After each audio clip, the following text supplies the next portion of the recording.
E aí, pessoal, tudo bem com vocês? Matheus Medeiros, o seu professor de história, e o dólar disparou. E aí, está preocupado? Não está preocupado por quê?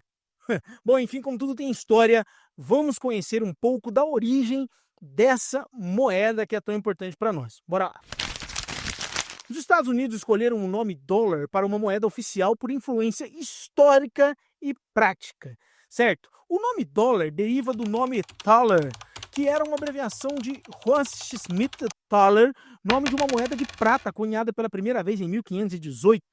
Essa moeda era feita com prata extraída das minas situadas na região de Schwarzenthal, ou Vale de São Joaquim, na atual República Tcheca. E esse nome não nasce nos Estados Unidos.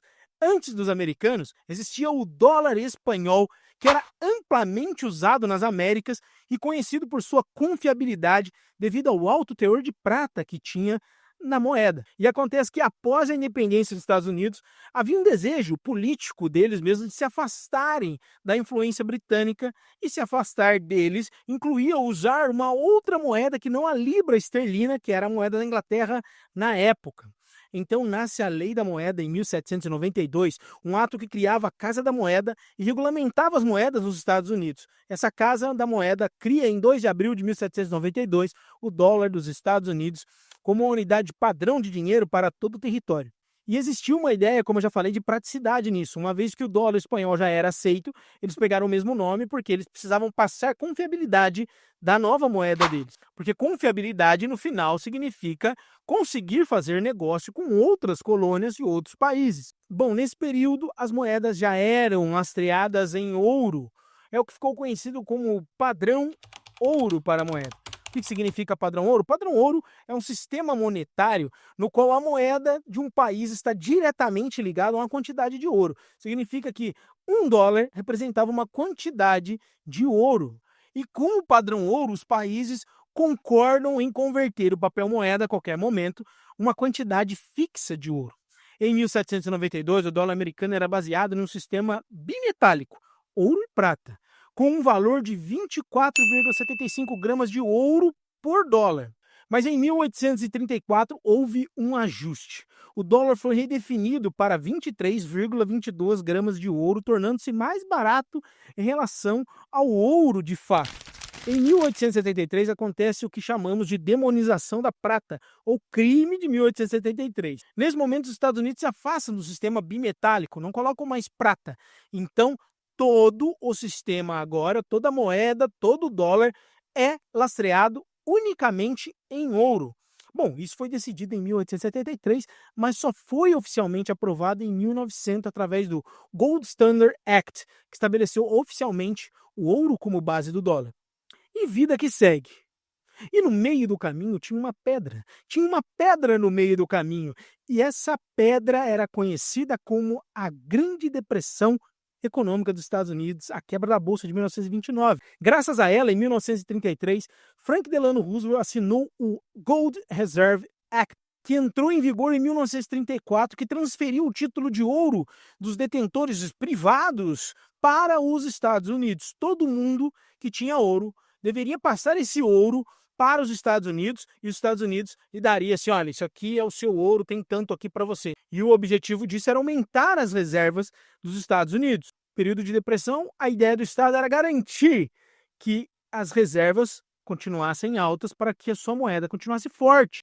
Com essa mudança, $1 passou a valer 0,8888 gramas de ouro puro, reduzindo ainda um pouco mais a quantidade de ouro por dólar. Mas existia outra pedra no meio do caminho tinha outra pedra, e essa pedra era a Segunda Guerra Mundial.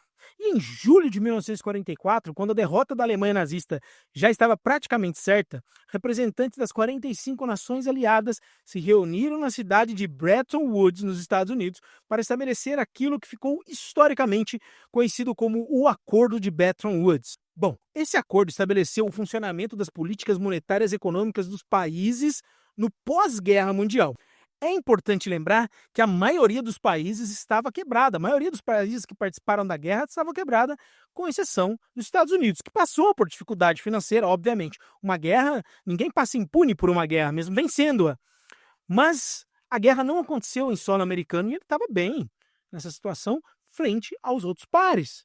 Em tese, o Acordo de Bretton Woods tinha como principal objetivo promover a cooperação econômica, facilitar o comércio internacional e padronizar como uma moeda seriam trocadas entre os países.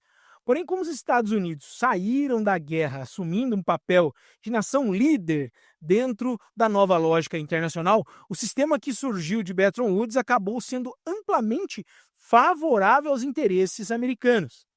Entre as medidas que foram adotadas em Bretton Woods estava a seguinte: a definição do dólar americano como moeda padrão para as transações internacionais.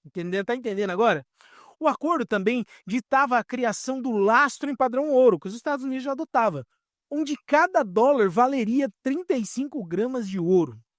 E seguimos a vida. E adivinha o que tinha no meio do caminho? Você acertou. Uma pedra. E essa pedra, entre outras, foi a Guerra do Vietnã. E graças à guerra, inflação faz com que o dinheiro desvalorize. E graças à desvalorização do dólar, indiretamente todos os países que utilizavam o dólar passaram a ser afetados. Então, o presidente Richard Nixon, em 15 de agosto de 1971, teve a brilhante ideia e decidiu que a partir daquela data não era mais importante ter a quantia em ouro para ter um dólar, pondo fim oficialmente ao padrão ouro. Dizer que vai dar merda isso. Desde então, o dólar passou a ter um valor flutuante, sem vínculo fixo com o metal precioso. Só que a força do dólar, principalmente pela força econômica dos Estados Unidos, obviamente, continua. Só para você ter noção dessa força econômica, em 2022, a Apple foi avaliada em 3 trilhões de dólares, mais do que o dobro do PIB brasileiro na época. Então assim, gente, para entrar numa guerrinha comercial é preciso ter cacife, bala na agulha. Discurso não resolve nada.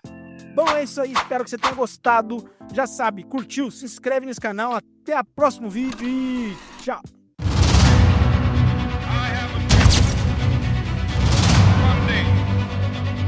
O primeiro homem pisou na Lua. Há exatamente meia hora, a Alemanha... A guerra terminou, a guerra terminou, a guerra!